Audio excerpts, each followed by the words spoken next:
Welcome to ருசிச்சு சாப்பிடுங்க videos.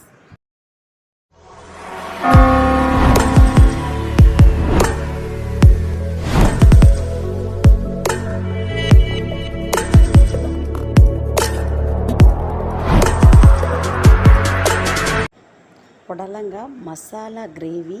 இது சுட சுட சாதத்தில் போட்டு சாப்பிட்றதுக்கு அவ்வளோ டேஸ்ட்டாக பிரமாதமாக இருக்கும். வாங்க வீடியோக்குள்ளே போகலாம்.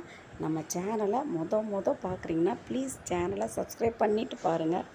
அப்போ தான் நான் போடுற வீடியோலாம் டெய்லி உங்களுக்கு வந்து சேரும். நல்ல ஃப்ரெஷ்ஷான புடலங்காயாக இது மாதிரி வாங்கிட்டு நல்லா அதோட தோலெல்லாம் இது மாதிரி சீவி எடுத்துக்கோங்க. புடலங்காய் உடம்புக்கு அவ்வளோ நல்லது. ரொம்ப மருத்துவ குணம் உள்ள காய் தான் புடலங்காய். இதை வாரத்தில் 2 தடவையாவது சேருங்க. நல்லா ஒரு பிஞ்சு புடலங்காயை 4-5 புடலங்காய் வாங்கிக்கோங்க.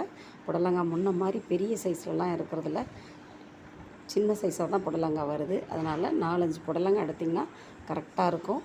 ஒரு 3 பேர் சாப்பிட்ற மாதிரி கரெக்டாக இருக்கும். அதை வாங்கி நல்லா தோலெல்லாம் சீவிட்டு இது மாதிரி பொடி பொடியாக கட் பண்ணி எடுத்துக்கலாம். பாசிப்பருப்பை நல்லா கழுவிட்டு, பாசிப்பருப்பு 1 டம்ளர் பாசிப்பருப்பு எடுத்துருக்கேன். அதை நல்லா கழுவிட்டு வாஷ் பண்ணிவிட்டு அதையும் சேர்த்துக்கோங்க.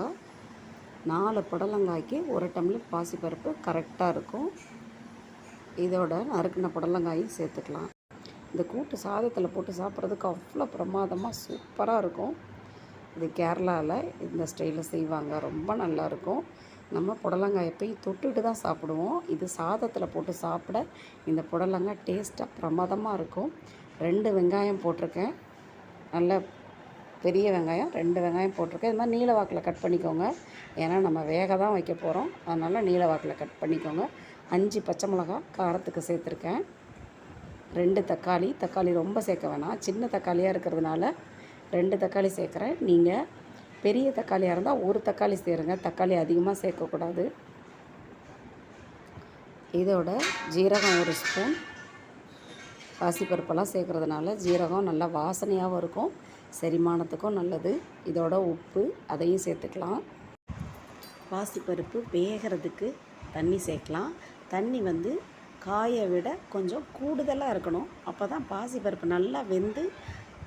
பாசிப்பருப்பு வெந்து முடிக்கிற வரைக்கும் அடி பிடிச்சிடக்கூடாது. பாசிப்பருப்பில் தண்ணி இஞ்சிடக்கூடாது, ரொம்ப இஞ்சிடக்கூடாது. ஏன்னா வெந்ததுக்கப்புறமேட்டுக்கு நம்மளால் தண்ணி சேர்க்க முடியாது. அதனால் தேவையான அளவு தண்ணி நல்லா இந்த காயை விட 1 இன்ச்சு கூட நீங்கள் தண்ணி ஊற்றிக்கோங்க. நல்லா பாசிப்பருப்பு நல்லா வெந்து வரட்டும். இது மாதிரி பாசிப்பருப்பு வேகிறப்ப இது மாதிரி நுரை வரும். அந்த நுரையெல்லாம் எடுத்துருங்க. இது மாதிரி கரண்டியில் அந்த நுரையெல்லாம் எடுத்துருங்க. அந்த பாசிப்பருப்பு புடலங்காய் எல்லாம் நல்ல மசிய வேகட்டும். நீங்கள் சரியாக வேக வைக்கலன்னா அந்த புடலங்காய் நறுக்கு நீங்கள் சாப்பிட்றப்ப நறுக்குன்னு ஒரு மாதிரி இருக்கும். குழந்தைங்க ஒழுங்காக சாப்பிட மாட்டாங்க. பெரியவங்க நம்ம சாப்பிட்ருவோம், குழந்தைங்க சாப்பிட மாட்டாங்க. நல்லா அந்த பாசிப்பருப்பு புடலங்காய் 2ம் நல்லா மசிய வேக வச்சுருங்க. உங்களுக்கு செட் ஆகலைன்னா குக்கரில் வச்சுருங்க. நான் எப்பயுமே நேரடியாக தான் வேக வைப்பேன்.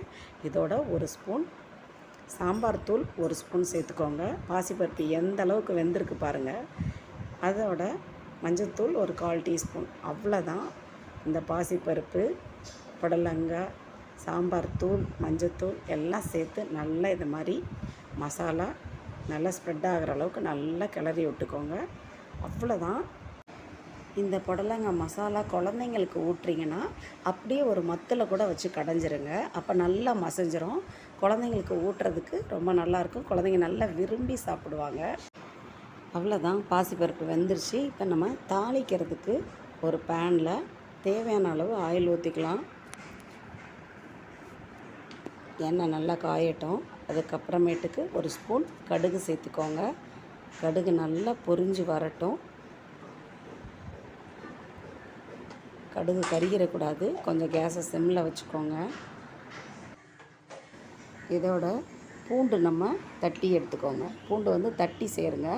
அப்போ தான் நல்லா வாசனையாக இருக்கும். கட் பண்ணி போடாதீங்க. இது மாதிரி தட்டி சேர்த்திங்கன்னா பூண்டு ரொம்ப அந்த வாசனை, பூண்டோட வாசனை ரொம்ப மணமாக சூப்பராக இருக்கும்.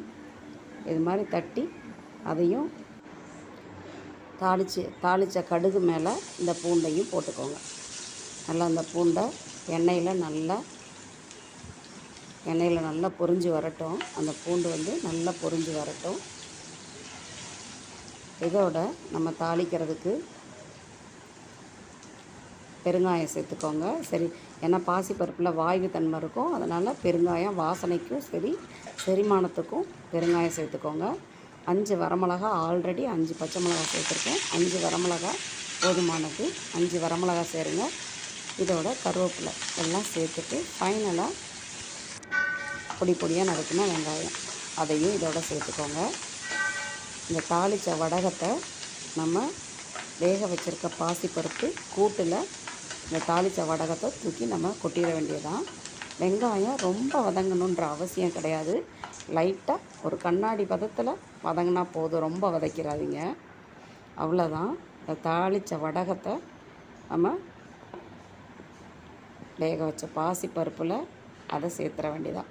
ரொம்ப சிம்பிளான டிஷ்.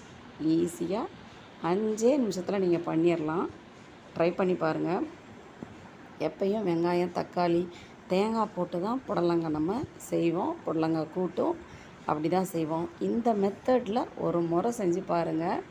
சாதத்தில் போட்டு சாப்பிட அவ்வளோ பிரமாதமாக நல்ல டேஸ்ட்டாக சூப்பராக இருக்கும். குழந்தைங்க புடலங்காய் வேணான்னே சொல்ல மாட்டாங்க. எந்த குழந்தைங்களும் புடலங்காயே சாப்பிட மாட்டாங்க. இது மாதிரி செஞ்சு குழந்தைங்களுக்கு ஊட்டி பாருங்கள். குழந்தைங்க வேணான்னு சொல்லாமல் பிரமாதமாக சாப்பிடுவாங்க. இந்த மெத்தடில் நான் ட்ரை பண்ணேன். சூப்பராக நல்ல டேஸ்ட்டாக கேரளா ஸ்டைலில் இந்த புடலங்காய் ட்ரை பண்ணேன். செமையாக இருந்துச்சு. நீங்களும் ட்ரை பண்ணி பாருங்கள். இதில் என்ன மிஸ்டேக்காக இருந்தாலும் கமெண்ட் பண்ணுங்கள். வீடியோ ரொம்ப பிடிச்சிருந்துச்சுன்னா லைக் பண்ணுங்கள், ஷேர் பண்ணுங்கள். மறக்காமல் பெல் பட்டனை தட்டிடுங்க. தேங்க்யூ ஃபார் வாட்சிங்.